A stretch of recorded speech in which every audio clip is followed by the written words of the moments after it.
नमस्ते।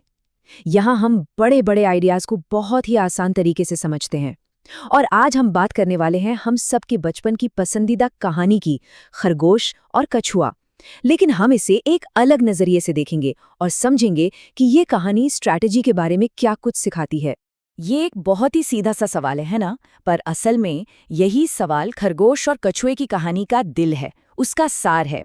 देखिए, ये सिर्फ बच्चों की कहानी नहीं है, ये उससे कहीं ज्यादा गहरी है। तो चलिए आज इस कहानी की एक एक परत को खोलकर देखते हैं। तो कहानी की शुरुआत होती है और हमारे सामने आते हैं दो ऐसे किरदार जो एक दूसरे से बिल्कुल अलग है। मतलब जमीन आसमान का फर्क है दोनों में, और उनकी सोच भी एक दूसरे से एकदम जुदा है। तो देखिए, एक तरफ है खरगोश, जिसके पास क्या है? जबरदस्त रफ्तार और उससे भी ज्यादा घमंड। और फिर दूसरी तरफ है हमारा कछुआ, एकदम शांत, अपनी ही धीमी स्टेडी चाल में मगन। अब यहीं से कहानी में एक मोड़ आता है। खरगोश क्या करता है? वो कछुए को सबके सामने एक रेस के लिए चैलेंज कर देता है। लेकिन असल में उसका इरादा कोई मुकाबला करना नहीं था। नहीं, उसका मकसद तो बस कछुए की धीमी चाल का मजाक उड़ाना था, उसे नीचा दिखाना था। तो रेस शुरू होती है और खरगोश, जैसा कि उम्मीद थी, अपने प्लान पर काम करता है। लेकिन उसकी रणनीति में एक ऐसी कमी थी जो उसे बहुत भारी पड़ने वाली थी। उसका प्लान बहुत सिंपल था कि अपनी स्पीड से कछुए को शुरू में ही पछाड़ दो। और वो ठीक यही करता है। वो बिजली की तेजी से दौड़ता है और कछुआ तो कहीं दूर, बहुत पीछे छूट जाता है। उसे देखकर खरगोश को लगा, बस जीत तो अब पक्की है। अब ये स्लाइड बड़ी मजेदार है क्योंकि एक खरगोश की सोच को दिखाती है। जरा देखिए उसकी स्ट्रैटेजी, उसका ओवर कॉन्फिडेंस, उसका जरूरत से ज्यादा आत्मविश्वास। इतना ज्यादा था कि उसने अपनी रेस के प्लान में ही एक ब्रेक, एक नैप टाइम भी शामिल कर लिया था। तो यहाँ पर जो सबसे जरूरी बात है वो ये है कि खरगोश की पूरी स्ट्रैटेजी अपनी ताकत या मंजिल पर फोकस नहीं कर रही थी। नहीं, वो तो बस कछुए की कमजोरी पर टिकी हुई थी। मतलब उसका ध्यान गोल पर था ही नहीं।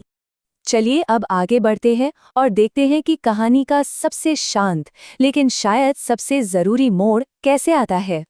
तो जहां एक तरफ खरगोश आराम से सो रहा था, जीत के सपने देख रहा था, वहीं दूसरी तरफ असलियत में कुछ और ही चल रहा था। हकीकत एक अलग ही कहानी लिख रही थी। और वो हकीकत थी कछुआ, जो बस एक एक कदम लगातार बिना रुके आगे बढ़ता जा रहा था। और यहीं पर हमें दो बिल्कुल अलग अलग रणनीतियां आमने सामने दिखती हैं। एक तरफ लापरवाह टैलेंट और दूसरी तरफ लगातार की जाने वाली मेहनत। कछुए का प्लान तो बस एक ही था, चलते रहना है, रुकना नहीं है। अब हम पहुंचते हैं रेस के क्लाइमैक्स पर। और देखिए, इस कहानी का अंत किसी बड़े ड्रामे या टकराव से नहीं होता। नहीं, ये तो बस उन फैसलों का एक सीधा सा नतीजा है जो बहुत पहले ही लिए जा चुके थे। तो जब खरगोश की नींद खुलती है, सूरज ढल रहा होता है और तब उसे एक झटका लगता है। उसे एहसास होता है कि उसकी वो छोटी सी झपकी एक बहुत बहुत बड़ी गलती थी, और उसका जो सबसे कीमती एसेट था, यानी वक्त, वो उसके हाथ से पूरी तरह निकल चुका था।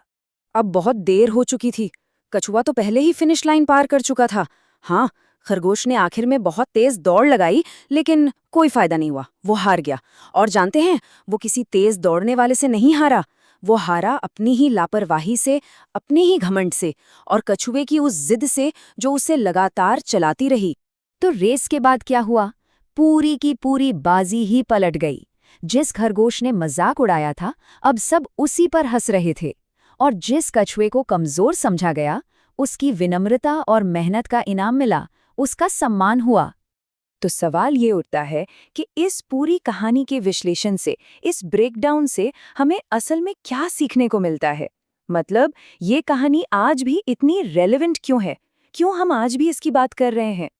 देखिए, कहानी हमें कुछ बहुत ही सीधी और साफ बातें सिखाती है। जैसे कि कभी डींगे नहीं मारनी चाहिए, हमेशा विनम्र रहना चाहिए और सबसे जरूरी, दूसरों का सम्मान करना चाहिए। क्योंकि निरंतरता यानी कि कंसिस्टेंसी कभी-कभी बहुत तेज रफ्तार से भी आगे निकल जाती है। और आखिर में ये कहानी हमें दृढ़ता यानी परसिस्टेंस का असली मतलब समझाती है। परसिस्टेंस क्या है? ये वही शांत लेकिन लगातार आगे बढ़ते रहने की ताकत है, जो मुश्किलों के बावजूद आपको आपकी मंजिल तक पहुंचाती है। खासकर तब जब फ्लैशी टैलेंट, दिखावटी काबिलियत हार मान लेती है। तो ये कहानी हमें एक आखिरी सवाल के साथ छोड़ जाती है, एक ऐसा सवाल जो हम सबको अपने आप से पूछना चाहिए कि हम अपनी जिंदगी में कब और कहाँ खरगोश की तरह बर्ताव करते हैं। वो कौन से मौके होते हैं जब हम अपनी काबिलियत पर इतना ज्यादा भरोसा कर लेते हैं कि लगातार मेहनत करने की जो असली ताकत है उसे ही नजरअंदाज कर देते हैं।